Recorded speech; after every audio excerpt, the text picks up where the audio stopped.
Hari ini kita akan melanjutkan dari Kitab Wahyu Fatsal yang kedua. Kitab Wahyu Fatsal yang kedua, session yang keempat, ya, mengenai jemaat Tiatira.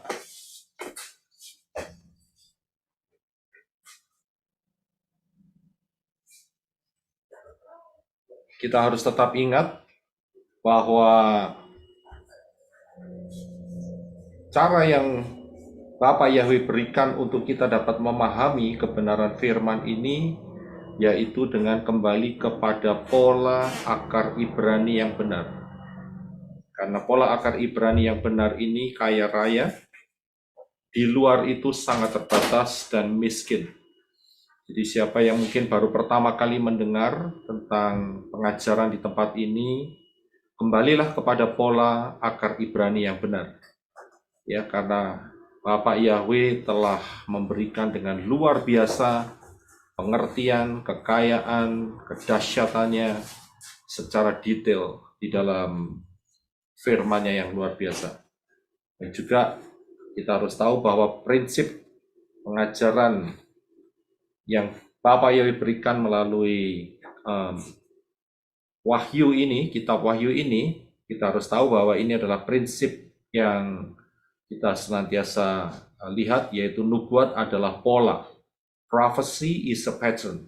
Ya, jadi bukan hanya ditujukan untuk masa sekitar hampir 2000 tahun yang lalu, akan tetapi tulisan-tulisan daripada Yohanes ini yang ada di dalam kitab Wahyu ini juga berbicara untuk zaman kita.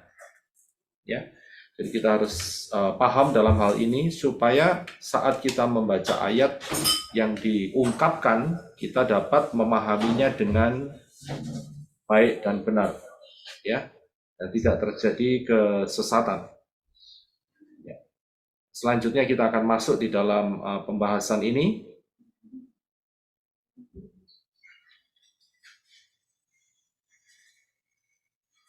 Kita akan baca terlebih dahulu ayatnya, yaitu Wahyu 2 ayat 18 sampai 29. Ya, ini adalah jemaat Tiatira, Wahyu 2 ayat 18 sampai 29. Ya, bisa minta tolong untuk Henok bisa membaca buat kita semua. Terima kasih. Dan tuliskanlah kepada malaikat gereja di Tiatira, putra Elohim yang kedua matanya bagaikan nyala api dan kedua kakinya serupa tembaga yang berkilap, mengatakan hal ini. Aku tahu perbuatan-perbuatanmu dan kasih dan pelayanan dan iman dan ketabahanmu. Dan sungguh perbuatan-perbuatanmu yang terakhir lebih daripada yang pertama. Namun aku memiliki beberapa hal terhadap engkau. Karena engkau mengizinkan wanita Isabel yang menyebut dirinya sendiri seorang nabiah, mengajar dan menyesatkan hamba-hambaku supaya melakukan pencabulan dan memakan yang dikurbankan kepada berhala. Dan aku telah memberikan waktu kepadanya supaya dia bertobat dari percabulannya. Tetapi dia tidak bertobat. Lihatlah, aku melemparkan dia ke atas tandu dan mereka yang berzina dengannya ke dalam kesukaran besar jika mereka tidak bertobat dari perbuatan-perbuatan mereka. Dan aku akan membunuh anak-anaknya dengan kematian. Dan seluruh gereja akan mengetahui bahwa akulah yang menyelidiki pikiran dan hati. Dan aku akan memberi kepada kamu masing-masing sesuai dengan perbuatanmu. Namun aku berkata kepadamu dan kepada mereka yang selebihnya di Tiatira, sebanyak orang yang tidak memegang ajaran itu dan yang tidak mempelajari hal-hal yang dalam mengenai setan, sebagaimana mereka mengatakannya, aku tidak akan menangguhkan beban lain kepadamu. Namun apa yang kau miliki, peganglah sampai aku datang. Dan siapa yang menang, dan siapa yang memelihara sampai akhir perbuatan-perbuatanku, aku akan memberikan kepadanya otoritas atas bangsa-bangsa. Dan dia akan memerintah mereka dengan tongkat besi. Seperti bejana tanah liat mereka diremukkan. Sebagaimana aku juga menerimanya dari Bapakku.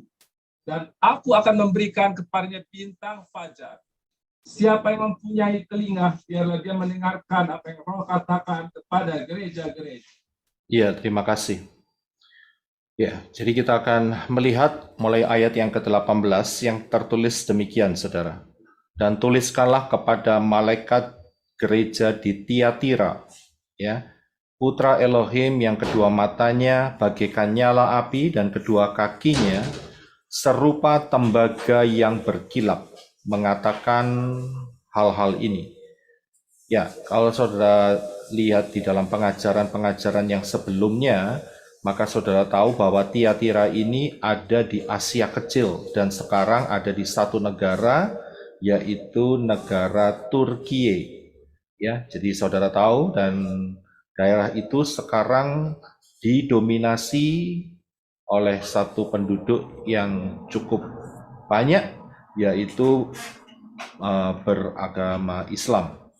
Ya, tapi dulunya ini adalah pusat di mana kehilat, ya, mesianik itu ada di Tiatira.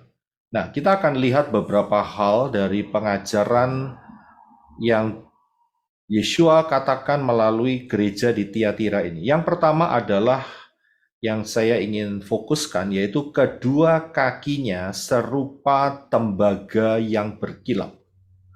Ya, kedua kakinya serupa tembaga yang berkilap. Jadi begini, saudara, saat Yohanes itu melihat sosok Yeshua di dalam tubuh kemuliaan, Yeshua itu mengenakan atribut-atribut kode-kode, ya, yang tidak lepas dari pola yang telah ditetapkan oleh Bapak Yahweh di dalam Tanakh. Jadi kita dapat memahaminya. Ya, bukan satu kode-kode yang membingungkan, tetapi kodenya jelas sekali karena ada hubungan antar ayat-ayat yang ada di dalam Tanakh, ya. Nah, itu supaya kita dapat memahami kok kakinya misalnya nih ya, seperti tembaga, ya, seperti salah satu jenis metal atau apa itu namanya, logam, ya. Dan kemudian matanya kok bernyala-nyala seperti api, kelihatannya kok serem sekali begitu ya. Matanya sangat bernyala-nyala, tajam, ya. Jadi ini adalah cara untuk mengkomunikasikan, ya, supaya kita sebagai mempelai Yeshua HaMashiach paham betul apa yang menjadi makna dibalik daripada gambaran-gambaran ini. Ya, tetapi ingat, tidak semua adalah gambaran, tetapi ada juga yang namanya kisah-kisah yang akan nyata, ya. Nah, kesalahan banyak orang yang menyelidiki kitab Kilyahna atau Wahyu ini, itu semua dianggap sebagai gambaran-gambaran, semua dianggap sebagai ilustrasi-ilustrasi. Itu tidak benar, ya, karena sebagian memang berbicara tentang ilustrasi perumpamaan, tetapi sebagian lagi juga berbicara mengenai kejadian yang pasti akan terjadi, ya. Jadi hati-hati ya, karena saya juga sudah pernah mendengar pengajaran-pengajaran yang seperti demikian. Karena mereka tidak bisa membuka kode-kode rahasia, ya maklumlah karena mereka dari grup yang sebelah itu ya, yang Yunani itu, sehingga mereka kekayaannya itu tidak ada sama sekali, yaitu hanya yang seperti tadi saya katakan, yaitu pola yang mereka punya hanya sedikit dan miskin. Jadi sangat terbatas sehingga mereka tidak bisa menemukan kode-kode yang lebih dalam lagi. Tetapi buat kita diberi kesempatan dengan jelas, dengan gamblang, karena Yeshua pernah mengatakan bahwa kepadamu telah diberikan rahasia kerajaan Elohim, tetapi kepada mereka yang di luar, ya, aku berbicara di dalam perumpamaan. Ya, jadi kita harus paham, kalau kita ada di dalam anugerah Bapak Yahweh, kita menjadi mempelai Yeshua HaMashiach, maka pengertian ini akan dibukakan dengan gamblang, dengan clear, dengan transparent untuk hidup kita, ya. Itu luar biasa. Nah, kita akan melihat mengenai kaki yang serupa dengan tembaga. Nah, kalau kita hubungkan dengan kemah suci, ya, kita juga sedang berjalan untuk belajar menggali mengenai kemah suci, ya. Biasanya itu hari Sabtu yang di Indonesia, ya kalau hari Minggu kita sedang membahas soal kitab Wahyu. Nah, kita lihat bahwa kemah suci ini ada 3 bagian. Yang pertama adalah pelataran, itu yang bagian luar. Kemudian ruang suci, itu yang ada 3 benda di sana, menorah, meja roti sajian, dan mezbah dupa. Dan kemudian yang satu ruangan yang paling dalam yaitu ruangan Maha Suci atau Maha Kudus, yang bendanya cuma satu di sana, yaitu tabut perjanjian. Nah, fokuskan kepada halaman. Di halaman itu hanya ada 2 benda, saudara. Ya, saya nggak terlalu detail di sini, tapi saya mau tunjukkan bahwa 2 benda ini, yaitu yang pertama adalah mezbah korban bakaran. Mezbah korban bakaran ini adalah mezbah yang dibuat dari kayu dan dilapisi oleh logam tembaga. Ya, logam tembaga. Kemudian ya, yang kedua adalah bejana pembasuhan. Ini pun juga terbuat dari logam, ya, dan jenisnya adalah tembaga. Ya. Jadi di daerah pelataran ini Bapak Yahweh telah menetapkan menggunakan tembaga. Bukan cuma hal ini, 2 hal ini, akan tetapi kalau saudara lihat, ya, kemah suci itu ada batasannya. Ya, jadi ada tenda, bukan tenda ya saya bilang ya, bagian seperti pagernya begitu ya. Dan itu diikat dengan menggunakan tiang-tiang, saudara. Ya, saya tidak terlalu detail di sini karena memang pelajaran kita bukan kemah suci, jadi saya hanya berikan soal tembaganya saja. Nah, kalau saudara lihat, tiang-tiang ini terbuat dari kayu, saudara. Dan saat didirikan, itu tidak langsung ditancapkan pergi tanah, begitu, tidak. Ya, maksud saya dari kayu berhubungan dengan tanah, tidak. Tetapi antara kayu tiang itu dan ground atau tanah, ya, itu harus ada kakinya, kayak sepatunya begitu, ya, istilahnya sepatunya gitu ya.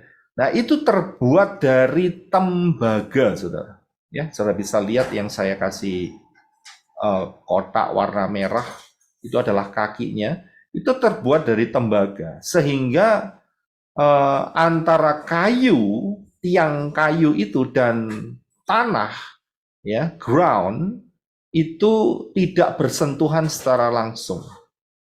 Nah, ini desain ini itu Bapak Yahweh loh yang menentukan. Karena desain kemah suci ini dilihat oleh Moshe, ditunjukkan kepada Moshe saat Moshe ada di atas gunung, dan Moshe disuruh membikinnya sesuai dengan contoh yang dipertunjukkan kepada Moshe di atas gunung itu. Jadi ini desain secara detail itu Bapak Yahweh yang punya ide. Ya. Jadi tidak sembarangan, saudara. Pasti akan ada maknanya. Itu luar biasa di situ. Ya. Jadi nggak asal bikin begitu saja, tidak. Tetapi mereka harus, Bani Israel harus taat. Ya, jadi sepatunya, kakinya itu dari tembaga.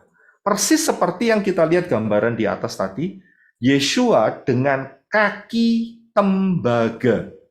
Ya, kaki tembaga. Nah, kita akan lihat apa makna tembaga ini. Ya, Ulangan 28-23, kalau saudara lihat di dalam kitab Ulangan Fatsal ini bercerita mengenai kutuk. Ya, dikatakan kalau bangsa Israel tidak mentaati akan pengajaran Torah atau melalaikan kebenaran firman ini, maka kutuk itu akan diturunkan. Saudara bisa baca sendiri ya nanti setelah selesai streaming ini atau saudara waktu, saudara bisa baca Ulangan 28. Ini mengenai kutuk. Ya, dan di dalam salah satu ayatnya itu tertulis ya ini soal tembaga, yaitu Ulangan 28 ayat 23. Silakan Henok bisa baca untuk kita. Terima kasih. Dan langit yang di atas kepalamu akan menjadi tembaga, dan tanah di bawah menjadi besi. Iya. Jadi dalam hal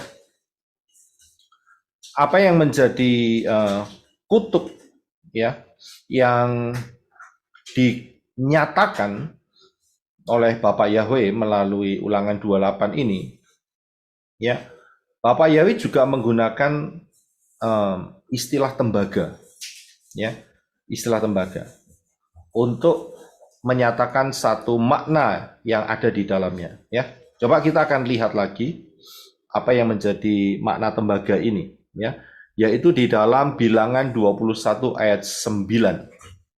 Nah, kisahnya begini saudara, saat itu orang Israel itu bersungut-sungut, kemudian Bapak Yahweh kirim tulah karena mereka bersungut-sungut. Nah, tulahnya kali ini itu bentuknya yaitu ular tedung, saudara, ya, ular berbisa. Nah, ular itu keluar dari tanah begitu ya, dari bebatuan, kemudian menggigit orang. Nah, saat itu banyak orang yang kesakitan. Nah, di satu sisi Bapak Yahweh juga memerintahkan kepada Moshe untuk membuat ular tembaga.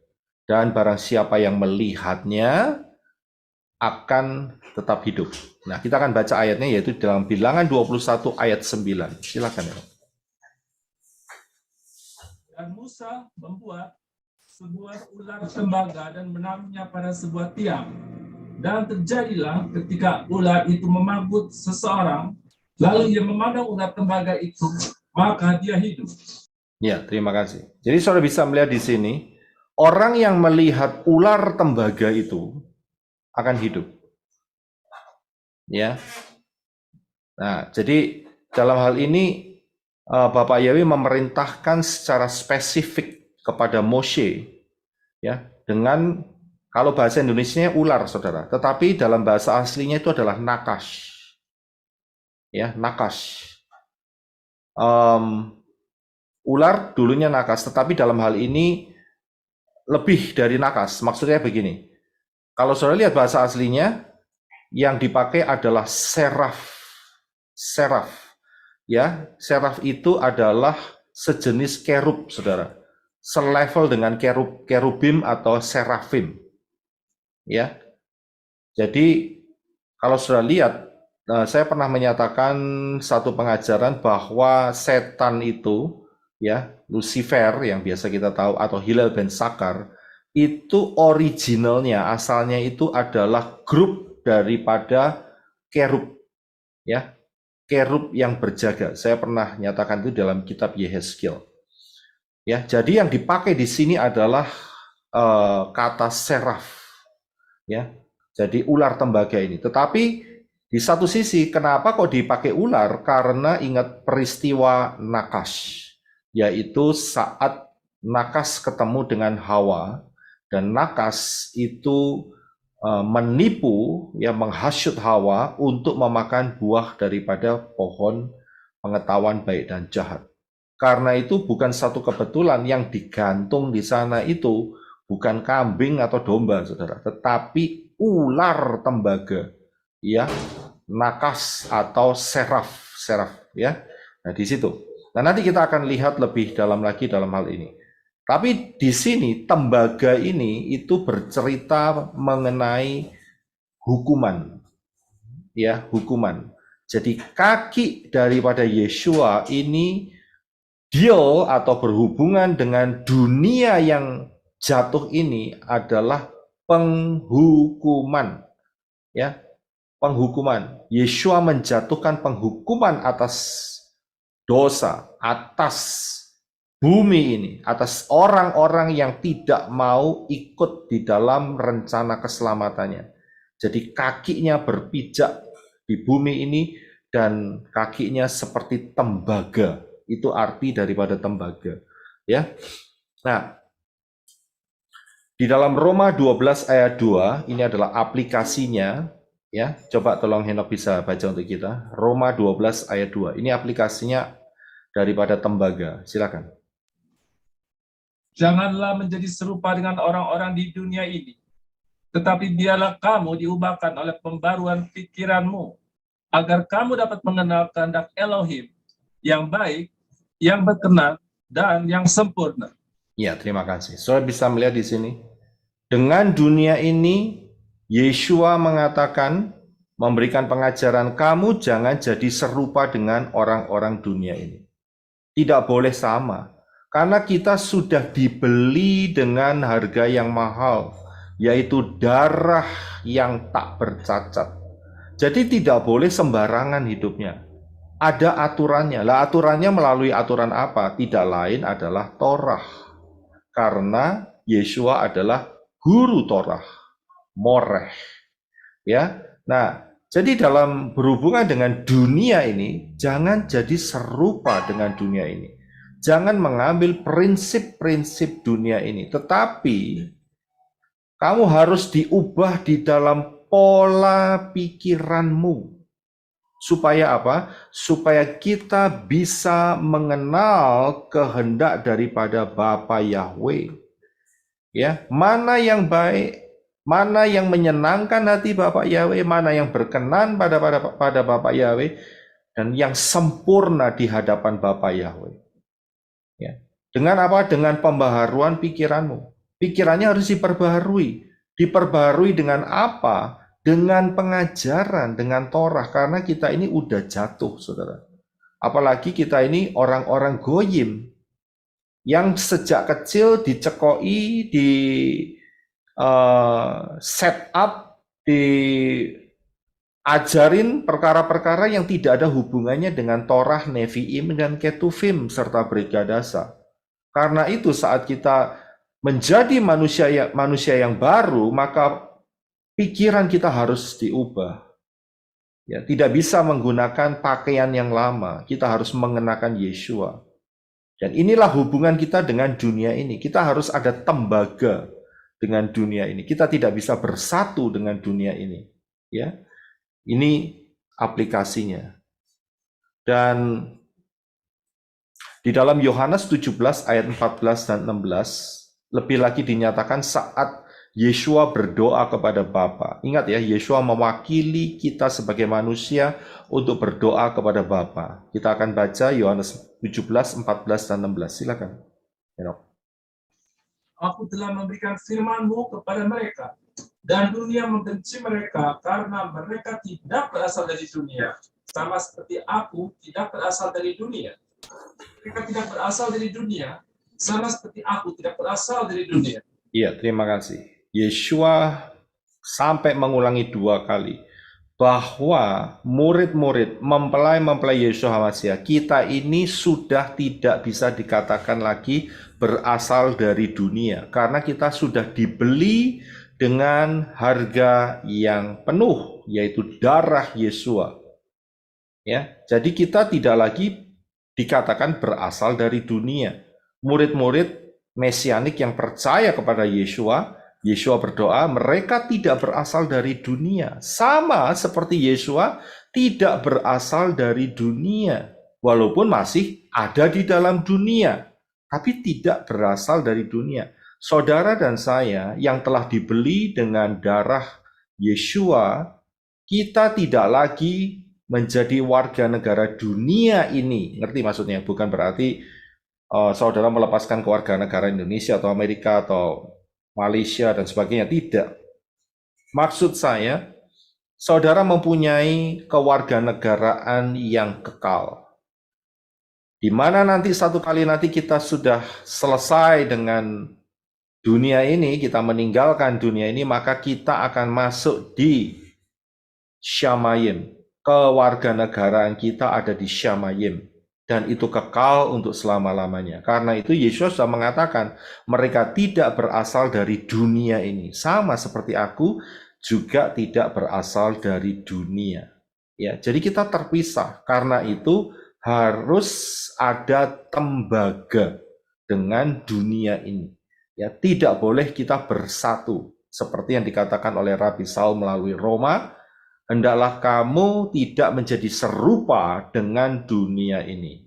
Ya, paham. Jadi kalau coba kita introspeksi, kalau kita modelnya masih tetap seperti dunia ini, berarti ada yang salah, belum diperbaharui. Ya, karena itu segeralah bertobat kembali dan diperbaharui.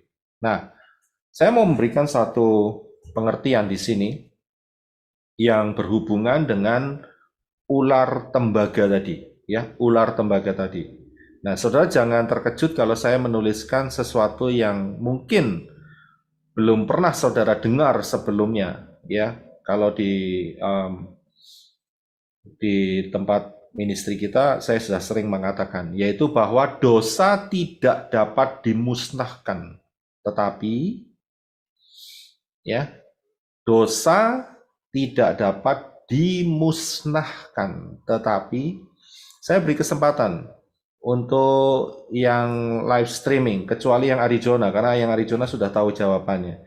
Saudara tahu enggak kira-kira jawabannya apa? Tetapi titik. Saudara boleh open mic sebentar dan kemudian saudara tutup lagi setelah itu.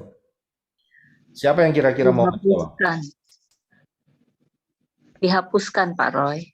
Dihapuskan. Oke. Diampuni, Pak. Saya tampung dulu. Ada yang dihapuskan, ada yang diampuni. Ada lagi yang mau coba menjawab? Dosa tidak dapat dimusnahkan, tetapi dibeli dengan lunas. dosanya dibeli ya. Dibayar lunas, Pak. Dibayar lunas, gitu ya. Ditebus tunai. Dosanya ditebus. Wah, dosanya ditebus ya. Kalau dosanya ditebus berarti bukan manusianya yang ditebus ya. Iya, semuanya. Ya, semuanya. Kita jadi manusia menang banyak, Pak Roy, dari Adonai Yesus. Menang banyak. Tetapi manusianya yang diampuni. Manusia diampuni, dosanya diapakan? Dihindari. Dibuang, Pak. Dihindari. Dosanya dibuang, Pak. Menyerah, Pak. Dibuang, Pak. Dibuang kemana nih dosanya nih? Tubir laut kalau dia firmankan, Pak. Sejauh timur dari barat. Nah itu lagu kalau itu di tubir laut itu lagu itu. Kalau Mas, kan ada kan, Pak? Dilupakan kali ya, dilupakan. Dilupakan. Oh, dosa dilupakan. Oke, ya. Oke, kita tutup semua mic-nya. Saya akan berikan kelanjutannya ya. Ya. Dosa tidak dapat dimusnahkan, tidak dapat dihancurkan. Tetapi titik. Nah, saya akan mau bawa saudara kepada ini dia. Yaitu hukum kekekalan energi. Saya bukan guru fisika, tetapi salah satu kalimat di dalamnya adalah, saya bacakan aja, dalam ilmu fisika, hukum kekekalan energi menyatakan bahwa jumlah energi dari sebuah sistem tertutup itu tidak berubah dan ia akan tetap sama. Energi tersebut tidak dapat diciptakan maupun dimusnahkan oleh manusia, namun ia dapat berubah dari satu bentuk energi ke bentuk energi yang lain. Ya, nah, saya kasih tulisan di bawahnya, yaitu prinsip dosa ini hampir sama. Saya tidak bilang sama loh ya, hampir sama dengan prinsip hukum kekekalan energi. Ya. Nah, kenapa saya bilang hampir sama? Memang tidak 100% sama. Yang hampir sama itu karena dosa itu tidak bisa dimusnahkan. Dalam arti bagaimana? Dia itu dapat ditransfer. Dosa itu bisa ditransfer, saudara. Ya, wah, saudara mungkin baru pertama kali mendengar hal ini. Tapi ini merupakan satu prinsip yang sebetulnya sudah dinyatakan oleh Bapak Yahweh melalui tulisan-tulisan kitab-kitab Tanakh, ya. Dan juga di dalam Brikadase juga ada. Ya, terutama gambarannya jelas sekali di dalam Tanakh. Ya, Torah, Nevi'im, Ketuvim.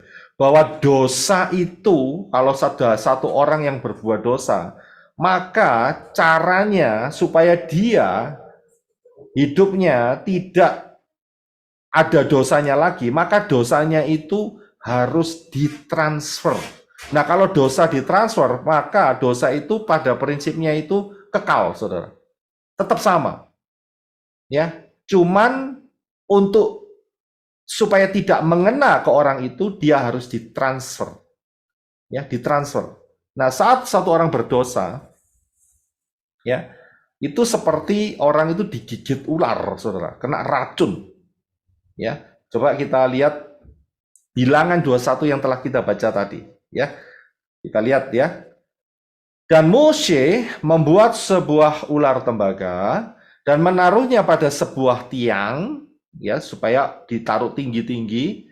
Dan terjadilah ketika ular itu memagut seseorang, lalu ia memandang ular tembaga itu. Dia memandang ini karena dia percaya. Moshe setelah dia buat ular tembaga ini, dia membuat satu pengumuman. Siapa yang dipagut ular, lihat ular tembaga. Cepat lihat. Maka dia akan hidup. Nah, kalau saudara tahu, perkemahan Israel itu jumlahnya itu 10 juta, saudara. 10 juta manusia. Nah, sedangkan ular tembaganya cuma 1, saudara. Bukan 10, tidak, cuma 1. Jadi orang yang kena ular tedung di ujung, mereka harus segera cepat-cepat kalau kepingin hidup. Ya. Dalam peristiwa ini, kita bisa melihat juga bahwa kemungkinan tidak semua orang percaya. Masa cuma lihat aja bisa hidup? Yang tidak melihat ular tembaga ini mati kena racun. Lah kok yang melihat tuh bisa hidup? Nah, gambaran ini juga dinyatakan oleh Yeshua saat dia berbincang-bincang dengan Nikodemus. Ya, Yeshua mengatakan, kalau anak manusia ditinggikan, ya, barang siapa yang beriman percaya kepada anak manusia, maka dia akan tetap hidup. Ya, itu yang pertama. Yang kedua, nanti saudara akan bisa melihat kesimpulannya bahwa dosa itu transferable, jadi bisa ditransfer. Yang kedua adalah Imamat 16 ayat 21. Silakan Nino. Dan ia harus meletakkan kedua tangannya di atas kepala kambing yang hidup itu dan mengakui di atasnya segala kesalahan Bani Israel dan semua pelanggaran mereka dalam segala dosa mereka. Dan ia menaruh mereka di atas kepala kambing itu. Dan haruslah ia menghalaunya pergi ke padang gurun melalui tangan seorang perantara yang sudah dipersiapkan untuk itu. Iya, terima kasih. Ini peristiwa terjadi atau dituliskan untuk perayaan pendamaian, ya, perayaan pendamaian.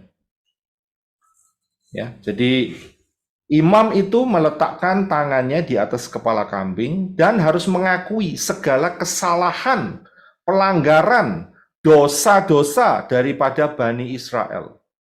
Jadi bukan cuma diletakkan begitu saja, tidak, tapi mulutnya harus ngomong. Dosa-dosa, pelanggaran-pelanggaran, kesalahan-kesalahan ini aku taruh kepada kepala kambing. Saudara bisa lihat? Kalau saudara lihat, dan ia menaruh mereka. Mereka itu bukan orang Israel. Orang Israel nggak mungkin ditaruh di atas kepala kambing, langsung meletet mati kambingnya. Iya kan? Enggak kan? Maksudnya di sini adalah pengakuan kesalahan, dosa-dosa, dan pelanggaran-pelanggaran Bani Israel. Imam besar itu mewakili bangsa Israel untuk meletakkan dosa-dosa mereka kepada kepala kambing itu. Ditransfer. Dan kemudian kambing itu dilepaskan. Dan kambing itu akan mati. Untuk menanggung kesalahan, dosa, pelanggaran-pelanggaran Bani Israel. Sudah bisa lihat? Jadi dari sini kita bisa lihat bahwa dosa tidak dapat dimusnahkan, tetapi transferable, dapat ditransferkan, dapat dipindahkan. Ini satu prinsip, saudara. Kalau seseorang tidak mau mentransfer dosanya, maka sampai mati dia harus tetap menanggung dosanya, dan hukumannya adalah Gehenna, lautan api. Tetapi kalau orang itu mau masuk dalam keselamatan, dia harus transferkan dosanya, mengakui, dan transfer kepada Yeshua HaMashiach. Sedangkan Yeshua HaMashiach, ingat, prinsipnya dosa itu harus ditransfer. Yeshua transfer kemana? Transfer ke malaikat-malaikat yang jatuh. Ayatnya di mana? Ingat, saat Bapak Yahweh memberikan hukuman kepada Nakash. Dia katakan bahwa engkau akan meremukkan tumitnya dan kepalamu akan dihancurkan oleh kaki keturunan perempuan ini. Saudara bisa lihat, itu transfer, saudara. Jadi Yeshua menyerap dosa orang-orang yang mau mengakui dan mentransfer kepada Yeshua, dan Yeshua sudah tanggung. Kemudian Yeshua berkata, 3 hari lagi aku bangkit di dalam kemenangan total atas maut. Dan Yeshua bangkit karena dia adalah Bapa Yahweh itu sendiri. Ya. Bagaimana dengan dosanya? Kan harus ada yang nanggung, saudara. Siapa yang nanggung? Yaitu malaikat-malaikat yang jatuh. Yang saat kejadian pasal 3 itu representasinya adalah Nakash. Mereka yang tanggung, karena itu mereka masuk ke dalam lautan api dan hukuman ini kekal selama-lamanya. Karena kenapa kekal? Ya setan mau transfer kemana lagi? Nggak ada cara sudah. Sudah bisa lihat di sini. Sekarang setan mau transfer. Malaikat-malaikat yang jatuh mau transfer kemana? Nggak ada. Karena itu dia dihukum kekal untuk selama-lamanya. Dan lautan api itu diciptakan untuk setan dan malaikat-malaikatnya. Untuk apa? Menanggung dosa-dosa daripada manusia yang ditransfer kepada Yeshua, dan Yeshua transfer kepada mereka. Ini prinsipnya. Nah, kalau ada orang yang tidak mau dosanya ditransfer kepada Yeshua, maka dia tanggung sendiri, maka dia akan dihukum kekal seperti Satan dan malaikat-malaikatnya di lautan api, saudara. Saya bisa lihat di sini. Jelas sekali ayatnya. Karena itu, Moshe saat mengangkat ular tembaga itu adalah penyerap hukuman. Hukuman, ya, itu cerita tentang itu, menyerap hukuman. Jadi pada saat ada orang yang digigit ular, mereka lihat, mereka percaya akan perkataan Moshe. Lihat, siapa yang lihat ular tembaga itu akan hidup. Dan betul hidup, saudara. Ini kan supernatural, saudara. Kitab suci kita ini kitab suci supernatural. Ya. Kalau bahasa kita memang lebih anggun, supernatural. Tetapi bahasa dunia itu adalah mistis. Ya, jangan alergi dengan kata mistis, tapi mistisnya positif. Tapi saudara jangan seperti anak kecil. Mistis berarti klenik atau hubungan dengan dukun-dukun. Tidak. Mistis itu supernatural. Coba bayangin saja. Orang digigit ada racunnya ular di dalam orang itu. Cuman lihat loh, nggak ada transfusi atau nggak ada darahnya disedot, dikeluar, ditaruh di ular tembaga. Enggak loh. Cuman lihat. Hidup itu berarti kan dia sembuh. Saya bisa lihat, bukankah itu suatu miracle, mujizat? Sama seperti hidup kita sekarang. Saudara dan saya dulunya itu kita punya dosa, dari dosa keturunan, dari dosa diri sendiri. Ya, kalau kita tidak transfer ke Yeshua, wah, gawat. Nanggung seumur hidup selama-lamanya di lautan api. Tapi puji Bapa Yahweh, kita sudah dikasih pengertian, sehingga kita percaya, beriman, mentransfer dosa-dosa kita kepada Yeshua HaMashiach. Ya, sehingga di satu titik Yeshua berkata, ya, Eli Eli lama sabachthani. Masih ingat perkataan itu? Elohimku, Elohimku, kenapa engkau meninggalkan aku? Terputus hubungannya. Karena apa? Karena Yeshua ditumpak bleki, ya apa itu ya bahasa Indonesianya? Itu bahasa Timur Tengah kali ya. Ditumpak bleki, jadi digrojok gitu ya, dengan dosa-dosa orang dunia, ya, yang beriman kepada Dia.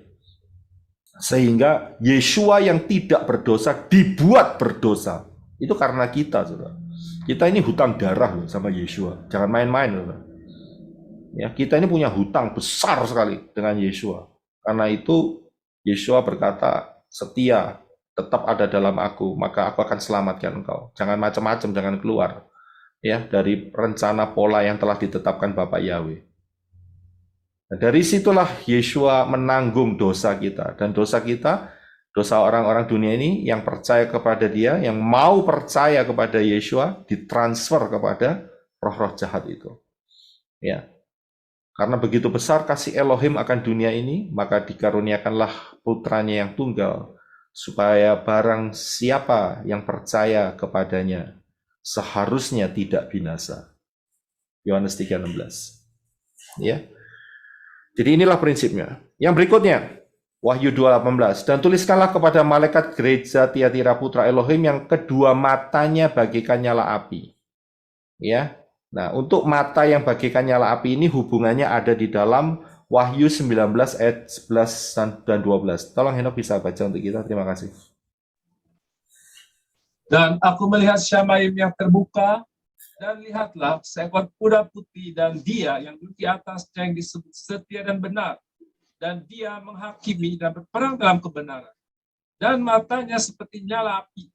Dan di atas kepalanya ada banyak mahkota yang mempunyai suatu nama yang telah tertulis, yang tidak seorang pun mengetahui, kecuali dia sendiri. Iya, terima kasih. Mata yang menyala seperti api ini menggambarkan penghakiman yang akan melihat, menghakimi. Iya. Nah, jadi kita bisa melihat saat Wahyu 12:19 di mana Yeshua turun ke bumi beserta dengan mempelai-mempelainya untuk menghakimi anti-Hamasyah dan antek-anteknya. Dan matanya seperti nyala api. Mata yang betul-betul mendatangkan penghakiman. Dan di dalam Amsal 15 ayat 3, coba tolong dibaca, terima kasih Henok. Mata Yahweh ada di segala tempat, mengawasi orang yang jahat dan orang yang baik. Iya, terima kasih. Mata Yahweh ada di segala tempat dan mengawasi. Ya, ingat loh, Bapak Yahweh itu maha hadir. Jadi bisa melihat semuanya dengan jelas. Baik itu yang jahat, baik itu yang baik. Ya, jangan main peta umpet dengan Bapak Yahweh. Percuma. Akan ketahuan juga. Ya, jadi dalam hal ini Bapak Yahweh itu memperhatikan hidup manusia. Nah, kalau begitu apa yang sedang diawasi oleh Yeshua HaMasyiah di dalam jemaat Tiatira ini? Yaitu ayat 19, aku tahu perbuatan-perbuatanmu, Tiatira, kasihmu, pelayanan, dan iman, ketabahanmu, dan sungguh-sungguh kesungguhanmu, perbuatan-perbuatanmu yang terakhir lebih dari yang pertama. Orang Tiatira ini sungguh serius. Kalau ikut Bapak Yahweh Yeshua HaMasyiah, itu nggak main-main. Serius, saudara. Ya, nggak dibuat mainan, saudara. Nggak dibuat guyonan. Ya, gematria nggak dibuat lelucon, saudara. Nggak. Serius dia. Ya, nggak dianggap sebagai lelucon. Dan ditingkatkan lagi. Dibandingkan dengan yang pertama, ternyata Yeshua melihat ada pertumbuhan. Ya, pertumbuhan kasih, pertumbuhan di dalam ketabahan, pertumbuhan di dalam perbuatan-perbuatan yang menyenangkan hati Bapa Yahweh. Itu dia yang dilakukan oleh Tiatira. Tapi mata Yeshua nggak cuma lihat pertumbuhan yang luar biasa ini, mata Yeshua juga melihat hal-hal yang detail, yang kecil, yang orang Tiatira itu nggak nyangka begitu, saudara. Ternyata di dalam kehilat ini ada kantong-kantong yang melakukan hal-hal yang tercela. Apa itu? Yaitu ayat 20. Namun aku memiliki beberapa hal terhadap engkau, karena engkau mengizinkan wanita Isabel yang menyebut dirinya sendiri seorang nabiah, mengajar dan menyesatkan hamba-hambaku supaya melakukan percabulan dan makan dari korban dan memakan yang dikorbankan kepada berhala. Jadi mata Yeshua itu tidak hanya melihat pertumbuhan secara positif, tetapi melihat ada hal-hal celah-celah di dalam kehilat ini. Dan Yeshua langsung tidak tanding aling-aling atau tanding ya. Ya, tidak sungkan-sungkan, dia langsung menyatakan, di dalam hidupmu kehilat Tiatira ada yang mengizinkan roh Isabel masuk. Siapakah Isabel ini? Ya, siapakah Isabel ini? Itu ada di dalam 1 Raja-Raja 16:31. Silakan Eno. Seolah-olah belum cukup ia hidup dalam dosa-dosa Yerobeam, anak Nebat, lalu ia, yaitu Ahab, mengambil Isabel, putri Etbaal, Raja Sidon, menjadi istrinya sehingga ia pergi beribadah kepada Baal dan sujud kepadanya. Ya, kita lihat dari ayat ini, Isabel itu adalah istrinya Ahab. Dan Isabel itu adalah putri daripada Raja Sidon. Dan penyembah Baal. Sudah bisa lihat di sini? Jadi Isabel ini bukan orang Israel, walaupun belakangnya L. Ya. Nanti kalau sudah lihat, spirit Isabel ini memang betul-betul menyebalkan, saudara. Ya, zebel sekali. Saya tidak berbicara ini satu gender, tidak.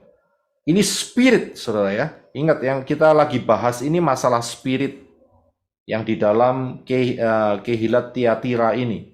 Ini roh. Roh itu nggak ada gender. Tetapi roh ini merepresentasikan apa yang pernah terjadi, yaitu seseorang yang namanya Isabel. Begitu. Ya. Nah, di dalam Wahyu 2:18 ini dikatakan bahwa Yeshua itu punya keberatan. Ya. Ini ada kantong-kantong Kehilat Tiatira ini yang nggak beres nih, ceritanya begitu. Karena apa? Karena mengizinkan wanita Isabel menyebut dirinya sendiri seorang nabiah. Jadi yang ngangkat diri, yang ngomong dia itu nabi, itu adalah dirinya sendiri. Ya. Dan kita tahu tadi dari ayat sebelumnya di dalam Raja-Raja tadi, bahwa Isabel ini bukan orang Israel, tapi orang Sidon. Ya. Nah, dari sini kita bisa tahu, berarti ini nabiahnya itu bukan nabiah Israel. Ya. Yang prophesy atau yang menegur Israel atau membenarkan atau membetulkan pola Israel dengan pola yang benar. Ini adalah nabiah berhala, yaitu Baal, nabiah Baal. Dan mengajar lagi. Ya. Bukan cuma jadi nabiah, statusnya nabiah, tapi ngajar. Lah apa yang diajar, saudara? Harus saudara bisa melihat. Apa yang diajar? Pengajaran-pengajaran apa? Kalau kita lihat di 1 Raja-Raja 16:31, dia itu membujuk Ahab, ya, Ahab itu orang Israel, untuk sujud beribadah kepada Baal. Saya bisa lihat, sujud menyembah kepada Baal. Berarti fondasinya bukan Torah, tetapi fondasinya adalah berhala-berhala, prinsip-prinsip dunia ini. Roh ini adalah roh penentang Torah, saudara. Ya, roh Isabel ini menentang Torah. Kalau tidak menentang Torah, maka kita bisa melihat Ahab tidak sujud menyembah kepada Baal, sujud menyembah kepada Yahweh. Bisa lihat di sini. Ini roh penentang Torah. Hati-hati, saudara. Ya, jangan kena yang namanya aura kenabian. Itu bisa menipu. Ya, bisa menipu, dan banyak yang tertipu, saudara. Ya, banyak yang tertipu. Pengajaran-pengajaran palsu yang menentang kebenaran pola Torah itu adalah roh Isabel. Jadi kita harus hati-hati. Saya harus kasih tahu bahwa yang dihadapi oleh kehilat-kehilat 7 kehilat ini di dalam Wahyu ini ya, Wahyu 2 dan Wahyu 3 ini, sebagian besar itu mereka menghadapi pengajaran-pengajaran yang bertentangan dengan pola firman yang benar. Ya, jadi yang dihadapin itu sampai hari ini loh, saudara. Sampai hari ini saudara lihat aja di tengah-tengah.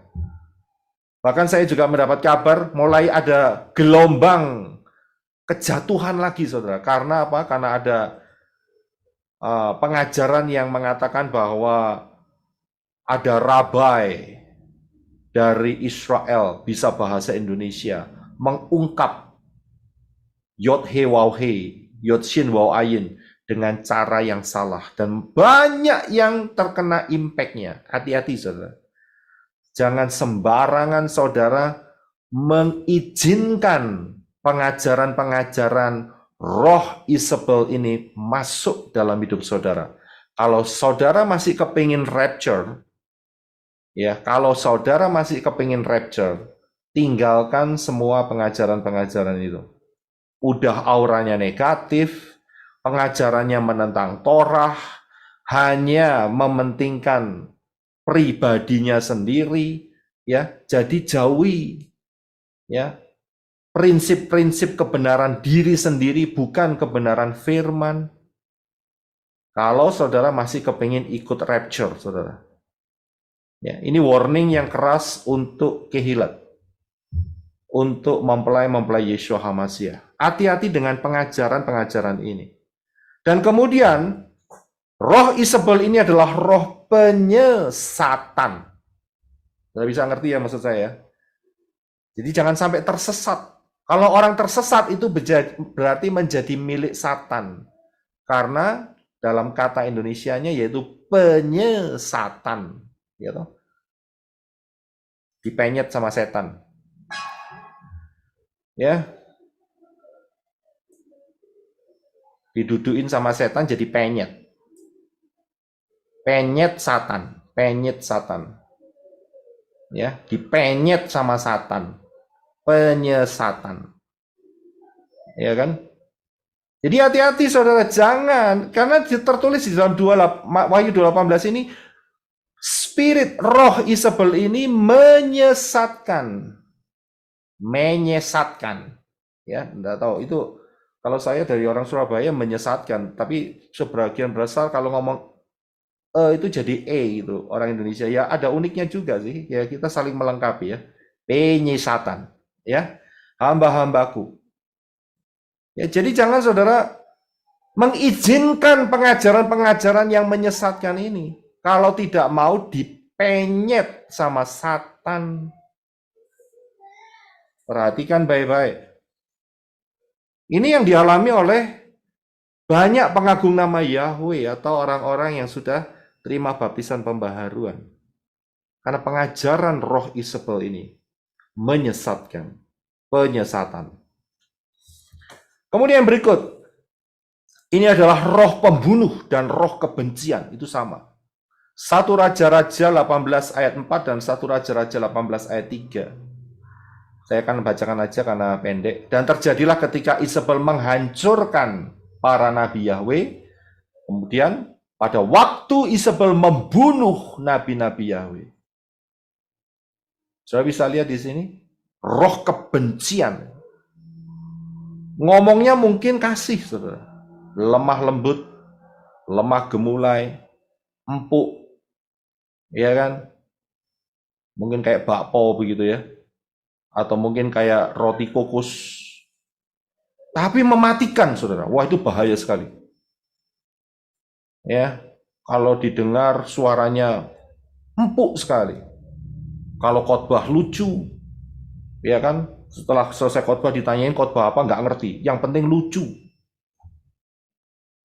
Tapi dalam isi khotbahnya itu memberikan racun-racun. Ya, racun-racun. Menghina nama Yahweh. Ya. Mengencerkan kebenaran firman. Mencampur adukkan nama Yeshua, diublek-ublek sama Yunani, digado-gado, dibuat kredok begitu ya. Tahu campur dan sebagainya. Saudara bisa lihat di sini, dicampur udek tidak karu-karuan. Dan isinya adalah pengajaran-pengajaran yang membunuh. Hati-hati. Mempelai-mempelai Yeshua HaMashiach sudah saya peringatkan melalui pengajaran Wahyu 12. Hati-hati dengan ekor si naga. Ya, jangan tersinggung untuk marga sinaga. Saya tidak ngomong secara langsung untuk saudara. Tapi ingat, ekor sinaga ini harus jangan pernah lupa dalam kehidupan kita. Dalam arti jangan sampai kita sebagai mempelai-mempelai Yeshua Mashiach yang masih mau rapture, jangan kena seret ekor daripada sinaga. Saya tidak mau. Karena itu saya tetap di dalam posisi percaya beriman kepada pola firman yang benar. Ya, hati-hati saudara. Jangan terpesona dengan, wah itu kan rabai itu. Bisa bahasa Indonesia lagi, lucu lagi. Misalnya ya, saya nggak tahu. Tapi isinya mengacau balaukan gematria, nama Yahweh, nama Yeshua. Mengacau balaukan kebenaran pola firman yang benar. Saudara harus peka. Saudara mesti punya saringan loh. Ya harus ada saringan dalam hidup ini. Nah saringannya adalah apa? Filternya apa? Ya firman Bapak Yahweh yang benar. Tanak dan Brit Kadasa. Roh apalagi di dalam roh Isabel? Yaitu roh penghasyut dan roh dusta. Ya, main belakang nggak kelihatan tapi bunuh orang. Coba kita baca yaitu di dalam 1 Raja-Raja 21 ayat 7 sampai 10. Ini ceritanya si Raja Ahab itu ngambek karena Nabot tidak mau menyerahkan kebun anggurnya. Ya ngambek sih. Nah, istrinya lihat suaminya ngambek, maka dia ngomong seperti ini. Coba Henok bisa baca buat kita. Terima kasih. Maka Isabel, istrinya berkata kepadanya, bukankah sekarang engkau yang berkuasa atas Israel? Bangunlah, makanlah, dan biarlah hatimu bergembira. Aku akan memberikan kepadamu kebun anggur Nabot, orang Israel itu. Kemudian ia menulis surat atas nama Ahab, memeteraikannya dengan meterai raja, lalu mengirimnya kepada tua-tua dan para pemuka kota yang tinggal sekota dengan Nabot. Ia menulis surat itu dengan mengatakan, umumkanlah puasa dan suruhlah Nabot duduk paling depan di antara rakyat. Tempatkanlah 2 orang dursila berhadapan dengannya, dan mereka harus bersaksi melawannya dengan mengatakan, engkau telah mengutuk Elohim dan Raja. Lalu bawalah ia keluar dan lemparlah ia dengan batu sampai mati. Iya, terima kasih. Saudara bisa lihat di sini kejahatan tersembunyinya, roh penghasyut, roh intimidasi, dan roh dusta. Saudara bisa lihat di sini. Dia tidak bisa langsung, dia memang tidak mau membunuh langsung Nabot, tetapi dengan menggunakan menghasut tua-tua dan pemuka kota dan menempatkan 2 orang dursila untuk bersaksi palsu melawan Nabot. Sehingga Nabot akhirnya dihukum mati. Hati-hati saudara. Kalau kita tidak punya kebenaran firman yang benar, screen atau saringan yang benar, ya, ini roh berbahaya sekali. Ya, bisa menghasut dan memutarbalikkan pikiran. Hati-hati, saudara. Hati-hati. Ya, maka itu tolak semua pengajaran-pengajaran yang tidak berdasarkan kebenaran firman yang benar. Tolak saja. Nggak usah sungkan. Matikan saja saudara punya cellphone dan laptop. Stay away, tinggalkan pengajaran-pengajaran itu. Ya, kembali kepada pola Ibrani yang benar. Kalau memang saudara masih kepingin rapture, ya terserah saudara. Kalau saya mau rapture, saya nggak mau peduli dengan pengajaran palsu.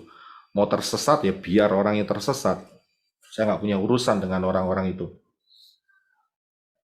Yang penting, satu kali nanti rapture saya terangkat. Ya, saya kembalikan ini kepada saudara, pola pikir ini. Yang berikutnya, ayat 21. Dan aku telah memberikan waktu kepadanya supaya dia bertobat dari percabulannya, tetapi dia tidak bertobat. Ya, lihatlah 22, aku melempar dia ke atas tandu atau tempat tidur, mereka yang berjinah dengannya. Jadi orang-orang yang berzina yang tidak mau bertobat akan dilempar kemana? Ke dalam the Great Tribulation. Kesukaran besar. Apa itu the Great Tribulation? Tidak lain adalah masa 666. Jika mereka tidak bertobat dari perbuatan-perbuatan mereka. Perbuatan apa? Memakan persembahan berhala. Berarti itu merayakan. Perayaan persembahan kepada berhala. Berhalanya siapa? Setiap tahun dirayakan 2 kali. Ya, minimum 2 kali. Yang pertama untuk dewa matahari Saturnalia 25 Desember. Yang kedua untuk Dewi Istar, Dewi kesuburan. Karena itu Easter. Siapa yang mendengar ini, saudara tidak berubah, terlambat kesempatanmu. Hati-hati. Saudara akan jadi lebih keras. Bertobatlah. Jangan lagi 25 Desember dan Easter. Karena itu penyembahan kepada dewa-dewa asing. Dewa-dewa kekejian di hadapan Bapa Yahweh. Dan orang-orang yang tetap masih mau melakukan perayaan-perayaan itu akan, ini ayatnya, itu namanya mereka berzina. Dan akan dilempar ke dalam the Great Tribulation, masa 666. Tapi mereka masih menyangka bahwa mereka rapture loh. Jangan merasa pede ya dengan perasaan yang menipu. Ingat, ini roh penipu loh. Bisa menipu sampai perasaan itu diputar balikkan. Merasa pede selamat masuk di dalam rapture. Tapi kenyataannya kaget masuk 666, Great Tribulation. Rugi besar. Sudah bisa paham di sini?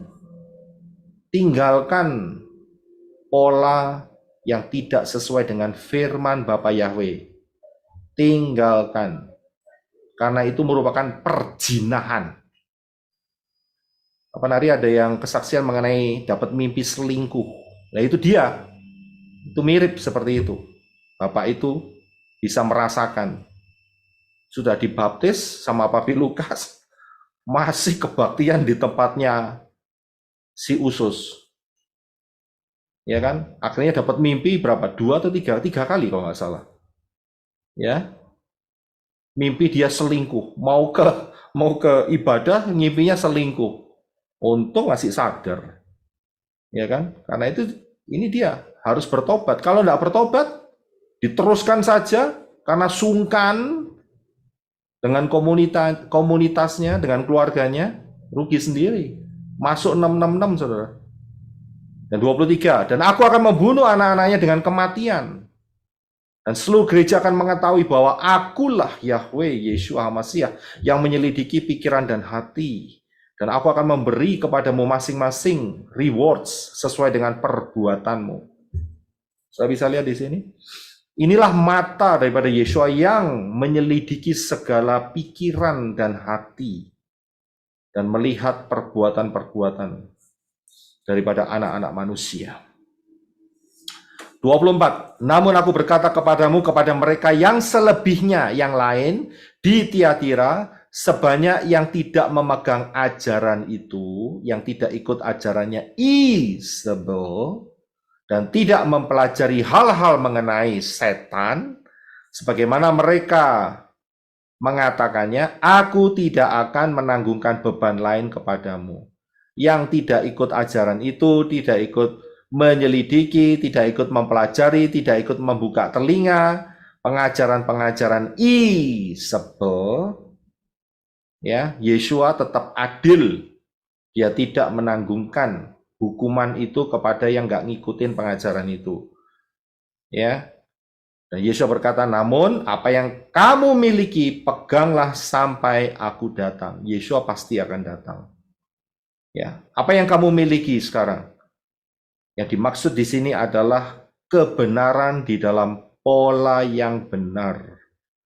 Ya, karena ada orang yang punya pola yang benar, dimulai dengan pola yang benar, tapi terhasyut, ya, tersesat, dipenyet sama setan. Akhirnya undur. dan binasa. Karena itu kita harus setia sampai Yeshua datang. Dan siapa, ayat 26, yang menang dan siapa yang memelihara sampai akhir perbuatan-perbuatanku. Sudah bisa lihat? Harus dipelihara. Ya, siapa yang menang? Jadi harus diusahakan untuk menang. Tidak mau dikalahkan atau dipenyet sama setan. Ya. Dan dipelihara sampai akhir. Akhirnya kapan? Sampai kedatangan Yeshua. Maka Yeshua akan memberikan kepadanya otoritas atas bangsa-bangsa. Otoritas. Ini bicara tentang apa? Ingat, ini bicara tentang kehilat yang akan juga digandeng oleh Yeshua HaMasyiah untuk memerintah bersama-sama dengan Yeshua HaMasyiah di dalam kerajaan 1000 tahun. Tidak lama lagi, saudara. Tidak lama lagi. 27, dan dia akan memerintah mereka. Mereka itu siapa? Orang-orang yang ada di dalam kerajaan 1000 tahun. Dengan apa? Tongkat besi. Seperti bencana liat, mereka diremukkan. Sebagaimana aku juga sudah menerimanya dari Bapakku. Ingat loh, Yeshua juga punya tongkat besi loh. Jadi Yeshua ini sedang membersihkan kehilat nih sekarang nih. Fatsal 2, Fatsal 3 daripada kitab Wahyu ini, Yeshua dengan tongkat besinya itu sedang membersihkan kehilat. Ya, tetapi nanti siapa yang menang, siapa yang memelihara sampai akhir kedatangan Yeshua dalam rapture, mereka akan diberi otoritas atas bangsa-bangsa, dan sistem daripada kerajaan 1000 tahun adalah pemerintahan tongkat besi dan periuk atau tanah liat. Saya sudah pernah mengajarkan hal ini di dalam tema kerajaan damai 1000 tahun adalah kerajaan Israel. Tolong saudara bisa mempelajari pengajaran ini. Dan saudara akan mendapat banyak berkat yang luar biasa. Ya, ada di channel ini. Bentuk pemerintahan kerajaan 1000 tahun adalah Wahyu 2 ayat 27. Yang tadi kita baca. Ya. Tongkat besi dan periuk. Berarti kalau salah langsung dikepruk dengan tongkat besi. Tahu ya dikepruk ya? Ya, itu dikepruk itu memang bahasa dari timur. Dari Jawa Timur maksud saya. Ya. Bukan Timur Tengah, Jawa Timur. Dikepruk, ya kan? Sehingga rontok hancur berkeping-keping, ya. Dipukul, diremukkan, dihantam. Itu dikepruk. Ingat, kerajaan 1000 tahun bukan masa anugerah. Ya, karena apa? Semua manusia dapat melihat Yeshua HaMasyiah. Jika sudah melihat Elohim, ini bukan iman. Ya, karena apa? Sudah lihat langsung. Jadi levelnya sama seperti malaikat. Jadi kalau sampai manusia-manusia dalam tubuh alamiah itu berdosa, maka akan langsung kena hukuman. Saudara bisa lihat di pengajaran itu. Saya hanya memberikan cuplikannya saja. Dan ayat 28 dikatakan, aku akan memberikan bintang kepadanya bintang fajar. Siapa yang mempunyai telinga, saudara punya telinga? Coba pegang telinga saudara kanan dan kiri. Ya, biarlah dia mendengar apa yang dikatakan roh kepada kehilat-kehilat gereja-gereja. Yang terakhir, apa itu bintang fajar? Kita lihat ayatnya di dalam Wahyu 22 ayat 16. Silakan Henok untuk dibaca. Ayat 16. Aku, Yeshua, telah mengutus malaikatku untuk bersaksi kepadamu hal-hal mengenai gereja-gerejaku ini. Akulah tunas dan keturunan Daud, bintang fajar yang cemerlang. Iya, terima kasih. Jadi, Yeshua akan memberikan satu anugerah dalam hidup yang menang, yaitu dirinya sendiri. Ingat, Yesus berkata, aku di dalam engkau dan engkau di dalam aku. Kita ini diciptakan segambar dan serupa dengan Elohim. Ya, dengan Elohim. Segambar dan serupa dengan Elohim. Karena itu kita akan mendapat bagian posisi di dalam Yeshua dan Yeshua tinggal di dalam kita. Kita akan lanjutkan minggu depan. Ingat, sampai hari ini kita sudah hampir memasuki 6.000 tahun. Karena itu kita sudah memasuki 3,5 cycle Shemitah pertama. Kalau waktunya tidak dipersingkat, maka tidak akan ada yang selamat. Karena itu cepat-cepat saudara masuk di dalam keselamatan. Belajar dari rahasia 1290 hari, 1335 hari untuk mengetahui percepatan itu. Jadi perkiraan rapture adalah Januari 2026 atau akhir 2025. Yang belum masuk, masuklah melalui pintu yang benar, yaitu Yeshua HaMashiach. Karena keselamatan dari bangsa Yahudi, barang siapa berseru pada nama Yahweh akan diselamatkan. Jangan nama yang lain, nama Arab minggirkan, nama Yunani minggirkan semua. Masuk dalam baptisan pembaharuan, jangan keras hati, ya. Jangan merasa sombong, baptis cuma untuk 1 kali.